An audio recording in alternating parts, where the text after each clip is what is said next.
पाठ का नाम सच्ची मित्रता। पुराने समय में आज के जैसे विद्यालय नहीं होते थे। तब पढ़ने के इच्छुक छात्र अपने गुरु के घर गुरुकुल में जाकर विद्या प्राप्त करते थे। ऐसे ही एक गुरु थे सांदीपनी।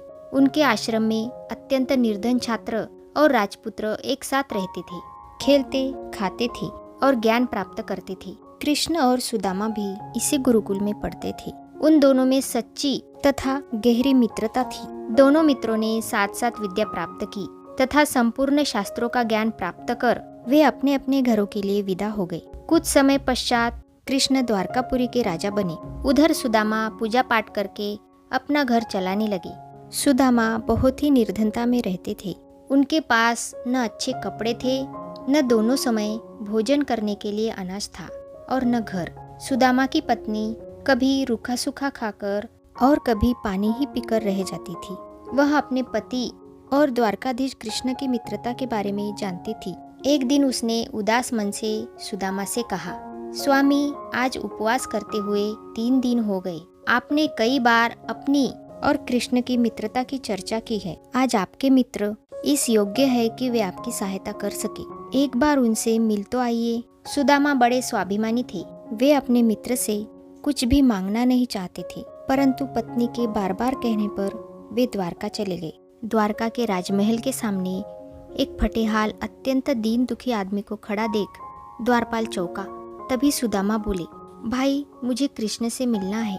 विस्मित द्वारपाल ने उसका नाम पता पूछकर अंदर सूचना दी। सुदामा का नाम सुनते ही कृष्ण दौड़ते हुए द्वार पर आए और सुदामा के गले लिपट गए। सुदामा कुछ दिन कृष्ण के घर रहे।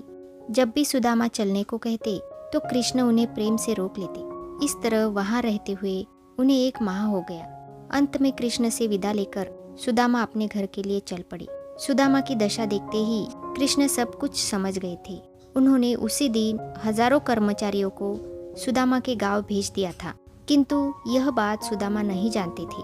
सुदामा लौटते हुए यह सोच रहे थे कि कितने महान है कृष्ण। इतने बड़े राजा किस तरह एक निर्धन मित्र की सेवा में लगे रहे। पत्नी के आग्रह से वे आए तो थे, फिर भी स्वाभिमानी सुदामा ने कृष्ण से कुछ नहीं मांगा। जब सुदामा अपने घर पहुँचे तो वहाँ उनकी झोपड़ी की जगह पर महल बना हुआ था। सुदामा को देखते ही रानी जैसी सजी पत्नी भागती आई और पाँवों में गिरती हुई बोली, नाथ, श्री कृष्ण ने हमारे दिन ही पलट दिए। उन्होंने तो हमें भी राजा बना दिया। सुदामा की आंखों से आंसू बहने लगे। वे मित्र की महानता की बात सोचते सोचते बहुत देर तक खड़े खड़े रोते रही।